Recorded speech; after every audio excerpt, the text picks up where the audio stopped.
মন টন খুব খারাপ। তার হবে না। পুজোর সময় হাওড়ার এই গলিতে আটকে পড়ে আছি। আটকে কেন? একরকম বলতে গেলে কয়েদি আসামি হয়েই আছি। জেলখানার বন্দিরাও এর চেয়ে ভালোভাবে থাকে। বেরোতে দেয় না, কথা বলার লোক নেই। দেওয়ালের ওই ছোট্ট চারকোনা জানলাটা খুলে দিনে 3 বার আমার খাবার ঢুকিয়েই আবার দড়াম করে বন্ধ করে দেয়।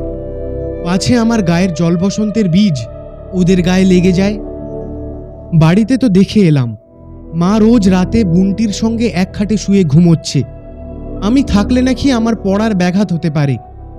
গায়ে গুটি গুটি মতো বেরুলে পড়ার কি করে ব্যাঘাত হয় বুঝলাম না। আর পুজোর ছুটিতে কেউ পড়ে নাকি? তা কে শোনে?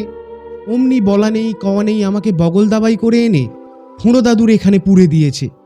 কি খারাপ খেতে দেয় কি বলবো, সবটাতে তেঁতুল গোলা। তাহলে নাকি জল বসন্ত হয় না। যত সব বাজে কথা। এখন সন্ধে হয়ে গেছে, আজ ষষ্ঠী। দূরে কাদের বাড়িতে পুজো হচ্ছে, কাছেও পুজো হচ্ছে, সব জায়গায় হচ্ছে, বাজনা বাজছে। কিচ্ছু দেখতে পাচ্ছি না।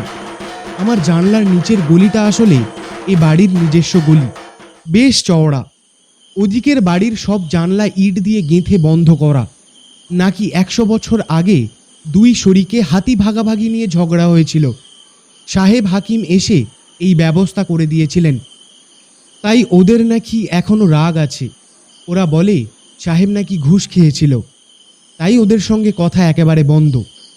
এ বাড়িটা নাকি 200 বছরের পুরনো। এই পাড়াটাই 200 বছরের হবে। খোলা খোলা সব নর্দমা। রাস্তা থেকে বাড়িতে ঢুকতে সিঁড়ি দিয়ে না উঠে এক ধাপ করে নামতে হয়। সেদিন খুব বৃষ্টি হলো, আর রাস্তার সব জল সকলের বাড়ির একতলায় গিয়ে জমা হলো। জিনিসপত্র সব উঁচু উঁচু তক্তা বসে তোলা। পা উঠিয়ে বসে যে যার কাজ করে যেতে লাগলো। কারো কোনো অসুবিধা হলো না। 200 বছরের অভ্যাস তো। বাড়িতে এই সময় আমরা খাবার খাই। গরম গরম হাত রুটি করে দেয় পিসিমা। আমরা ছক্কা বা আলুর দম দিয়ে তা খাই। তারপর একটা বড় কলা কিংবা আম কিংবা আতা খাই। এই গলিটার ভিতর দিকে একটা আতা গাছ দেখতে পাই। তাতে বেশ বড় বড় আতা হয়ে পেকে আছে। মা থাকলে, যাগ্গে, আমার 11 বছর বয়স হয়ে গেছে। আজকাল আমি আর কাঁদি টাদি না। কিন্তু এরা রাতে আমাকে চিনি না দিয়ে দুধ সাবু দেয়। তা নইলে নাকি আমার জল বসন্ত হবে। সে কখন খাওয়া হয়ে গেছে। এবার যে আমার খিদে পেয়েছে।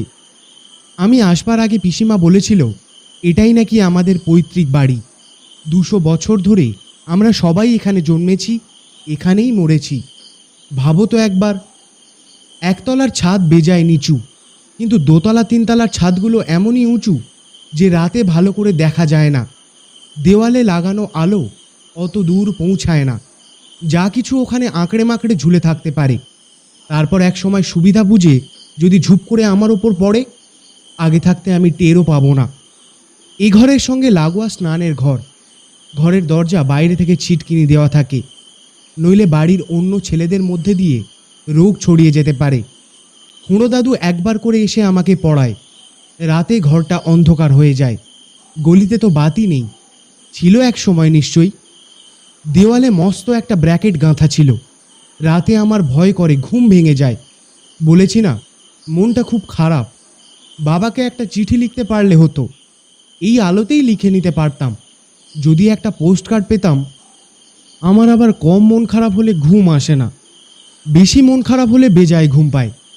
ঘুমিয়েই পড়েছিলাম, প্রায় কারিকুরি করা উঁচু খাটটার ওপর। এমন সময় মনে হলো কোথায় যেন টুং টুং করে আস্তে আস্তে অনেকগুলো ঘন্টা বাজছে। আর নাকে এলো কেমন একটা অদ্ভুত জানোয়ার পানা গন্ধ। নিশ্চয়ই বুড়ো চৌধুরী এবছর পুজোয় যাত্রার বদলে সার্কাসের ব্যবস্থা করেছেন। আমাকে অবশ্যই কোনোটাই দেখতে দেওয়া হবে না। এক যদি বাবা কোনো রকমে টের পেয়ে, না, শব্দটা বড্ড বেশি কাছে এসে পড়েছিল। অমনি উঠে পড়ে ছুটে গেলাম জানলাটার কাছে। বাইরে তাকিয়ে আমার চক্ষু স্থির। একটা নয়, দুটো নয়, গলি দিয়ে একটার পর একটা করে 20টা হাতি আসছে। প্রত্যেকের ঘাড়ে মাথায় ফেট্টি বাঁধা মাহুত আর গলায় ঘণ্টা। দেওয়ালের পুরনো ব্র্যাকেটে কে যেন একটা সেকেলে লণ্ঠন ঝুলিয়েছিল। তারই আলোতে হাতিগুলো সাবধানে এগোচ্ছিল। পা ফেলার কোনো শব্দই হচ্ছিল না, কিন্তু গলার ঘণ্টাগুলো একটু একটু করে দুলছিল, তাই শব্দ হচ্ছিল। প্রথম হাতিটা আমার জানলার নিচে পৌঁছেই থেমে গেল। এ বাড়ির একতলাটা এত নিচু আর হাতিটা এত উঁচু যে মাহুত আর আমি একেবারে মুখোমুখি হয়ে গেলাম। দেখলাম বুড়ো মতো, গায়ে গেঞ্জি, কানে একটা মাকড়ি। চোখাচোখি হতেই সে বলল, ও কি, চোখে জল কেন ছোট কর্তার? কেউ কিছু বলেছে নাকি? জল কোথায়, ও তো ঘাম বেরোচ্ছে। আমার খিদে পেয়েছে। খিদে পেয়েছে তো হুকুম করুন। 14 পুরুষের গোলাম হাজির থাকতে ভাব নাকি? এই মতি, কি নিয়েছিস মোড়ের মাথার বাগান থেকে? দিয়ে দে বলছি, দিয়ে দে। হাতিটা সুর তুলে আমার কোলে ইয়া বড় বড় দুটো পাকা আতা দিয়ে চোখ মিটমিট করতে লাগলো, ঠিক যেন হাসি পেয়েছে তার। আমি খুশি হয়ে বললাম, তোমরা বড় ভালো। তোমার নাম কি? কোথা থেকে আসছো? আমি হায়দার ছোট কর্তা। ওই যে গলির ও মাথাটা এখান থেকে দেখা যায় না, ওইখানে আমাদের পিলখানা। সেখানে 20টা হাতি থাকে। রোজ এই সময় বড় পুকুরের জল খাওয়াতে নিয়ে যায়। এই সময় পথঘাট ফাঁকা থাকে। 2-1টা হাতি আছে, ভিড় দেখলে এখনো ঘাবড়ায়। এরা সব বর্মি হাতি কি না, আগে কখনো শহর দেখেনি। এবার চলি কেমন? আর হ্যাঁ, আতাটা ধুয়ে খেও। মতি সুরে করে এনেছে তো। কাল আবার আসবে তো? শুধু কাল কেন, রোজ রোজ আসবো এই সময়। তুমি কিন্তু মন খারাপ করোনি বাপু। পালঙ্কের তলায় ওই কাঁঠাল কাঠের তোরঙ্গটা খুলে দেখো না কেন? তোমাদের 14 পুরুষের জমিয়ে রাখা কত মজার জিনিস আছে ওতে। তাই নাকি? কেউ কিছু বলবে না তো? তোমার জিনিস তুমি হাতকাবে, কে আবার কি বলবে শুনি? এই বাড়িতে 100টা ঘর, 100টা শরীর। এ ঘরটা তোমাদের, তা তুমি জানতে না? হাতির সারি আবার চলতে শুরু করলো। গুনে দেখলাম মাঝে মাঝে একটা করে বাচ্চা হাতি, সব নিয়ে মোট 20টা। আতা দুটো ধুয়ে খেয়ে ফেললাম। কি ভালো, কি যে বলবো। পরদিন সকালে উঠে গলি দেখে বোঝার জো ছিল না যে রাতে ওখান দিয়ে 20টা হাতি গেছে। তারা কখন ফিরেছিল কে জানে। লণ্ঠনটাকেও দেখলাম নামিয়ে রেখেছে। একবার ভাবলাম খুঁড়ো দাদুকে হাতির কথা জিজ্ঞাসা করব।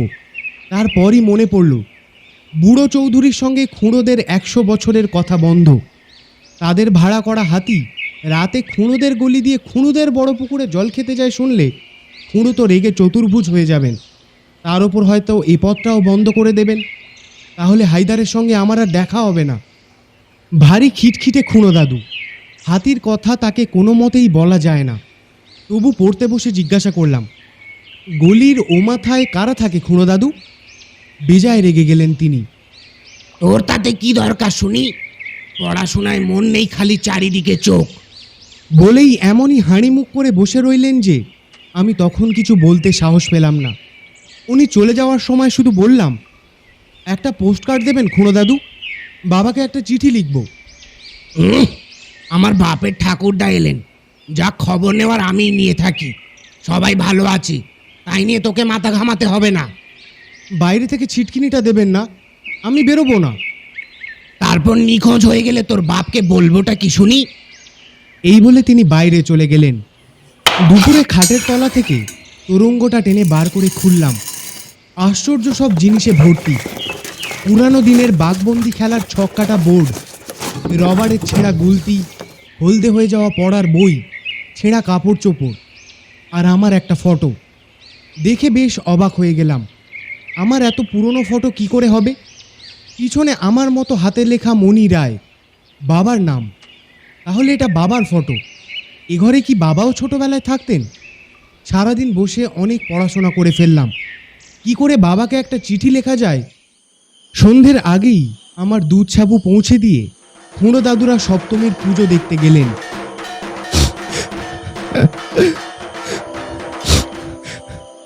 আমি জানলার কাছে বসে খুব খানিকটা কেঁদে নিলাম।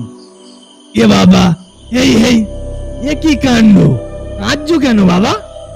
মুখ তুলে দেখি একেবারে নাকের সামনে হায়দারের মুখ। আজ মতি হাতিকে কিছু বলতে হলো না। সুর বাড়িয়ে নিজে থেকেই আমার হাতে একটা আতা গুঁজে দিল। ওর সুরে হাত বুলিয়ে দেখলাম কি নরম, কি মোলায়েম। মতি আমার চোখের দিকে তাকিয়ে মিটমিট করে হাসতে লাগলো। তার পিছনে হাতির শাড়ি দাঁড়িয়ে দাঁড়িয়ে দুলতে লাগলো। কি হয়েছে কি আমাকে বলবেনই নাকি?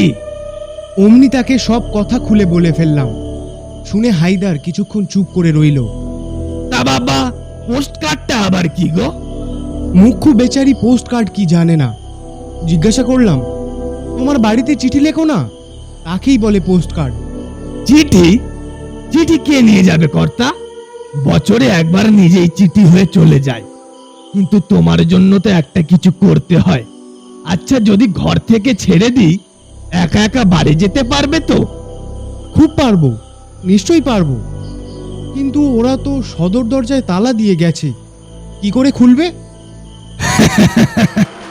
শুনলি তো মতি, ওই লাগা দেখিনি, জানলা থেকে সরো কর্তা। সঙ্গে সঙ্গে মনে হলো মতি হাতি হাঁটু দিয়ে একতলার দেওয়ালটা একটু ঠেলে দিল। অমনি পরপর মরমর করে দেওয়ালটা ভেঙে জানলা ভেঙে নিচের রাস্তা অব্দি দিব্যি একটা সাঁকোর মতো রাস্তা হয়ে গেল। আমি আর অপেক্ষা করলাম না, অমনি পড়ার ব্যাগটা বগলে পুড়ে এক দৌড়ে নেমে পড়লাম। হাতির লাইন শুদ্ধ হায়দার, ততক্ষণে হাওয়া। কোথাও ওদের দেখতে পেলাম না। আমি ছুটে মোড়ের মাথায় গিয়ে বাস ধরলাম। যখন বালিগঞ্জে আমাদের বাড়িতে পৌঁছালাম তখন রাত্রি 9টা।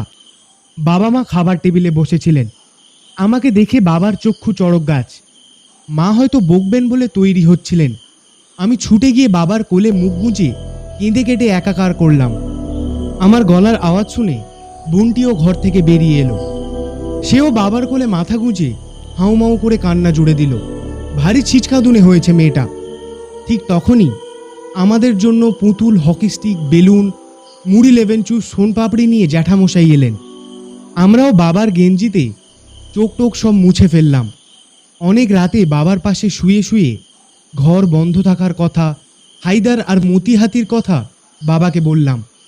বাবা অনেকক্ষণ চুপ করে থাকার পর বললেন, তোর জ্যাঠামশাই যখন তোর মতো, আমি একটু ছোট। আমাদের মা বাবা বর্মা থেকে আসার পথে জাহাজ শুদ্ধ নিখোঁজ হয়ে যান। ওই ঘরে আমরাও মাস তিনেক ছিলাম। বড় দুঃখ কষ্টে ছিলাম রে। তখনও রোজ রাতে হায়দার আসতো হাতির শাড়ি নিয়ে, আমাদের ফলটল খেতে দিত। একদিন হঠাৎ বলল, কাল তোমাদের মা বাবা আসবে দেখো। ও মা, সত্যিই তাই হলো। ঝড়ে পড়ে জাহাজ আসতে দেরি হয়েছিল। সবাই ভেবেছিল জাহাজ ডুবি হয়েছে। আরও কিছুদিন ছিলাম ওই বাড়িতে, কিন্তু তারপর হায়দার আর তার হাতিরা আর আসেনি। তোমরা কেন গলি দিয়ে গিয়ে ওই পিলখানায় ওর সঙ্গে দেখা করলে না? পিলখানা? পিলখানা কোথায় পাবো রে বাবা? সে তো আরো 100 বছর আগেই ভেঙে চুরে নিশ্চিহ্ন হয়ে গেছিল। আর কোনোদিন ওদের দেখোনি বাবা? না রে, শুধুমাত্র দুঃখী মানুষেরাই ওদের দেখতে পায়।